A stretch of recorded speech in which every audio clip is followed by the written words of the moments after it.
Welcome back to the county seat. Well, we've spent another half hour on COP, condition of probation prisoners. We have spent a great deal of time on this issue. And a lot of you at home, I would imagine, are thinking, how can this situation happen?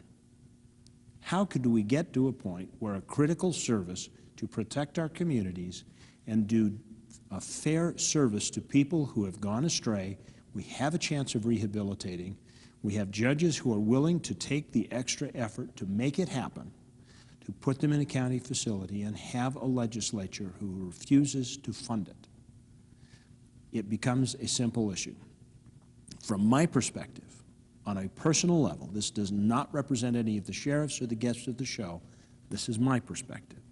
And what I see happening here is that the legislature has a responsibility, but in their great zest and fear of doing anything that would hint at raising a tax, in their fear of saying no to the demands of the Education Association and all of the other social programs, they tend to go past an important issue in exchange for supporting sexy issues. There is nothing appealing about having to take care of prisoners, but the outcome has been proven time and time again that the system that judges are using, COP, with the rehabilitation programs and the education programs that the counties have in place in jail, which are far superior to those that the state offers in corrections, has indeed created a situation that the judges want it and the state doesn't have the will to say it's a high priority.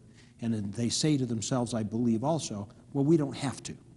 Because we know that if we shortchange the program, the counties will take the heat and the county commissioners will raise county taxes and property taxes to cover it.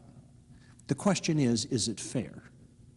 And if you are of a mind like I am that this is not fair and that there is a state responsibility, at least for half the cost of rehabilitating these prisoners, then you need to make sure that your legislators, not the committee chairman, not the committees, and not the grandstanders in the legislature that have Trump saying we shouldn't give them anything, that we should move forward and talk to our legislators and demand that they get out and support this bill. It's up to you, and we hope that you will take that stand.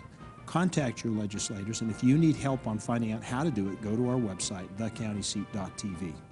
Those are my closing thoughts on it. Thank you for watching The County Seat. Be sure to tell your friends to watch this episode. They can see it online, thecountyseat.tv. We'll see you next week.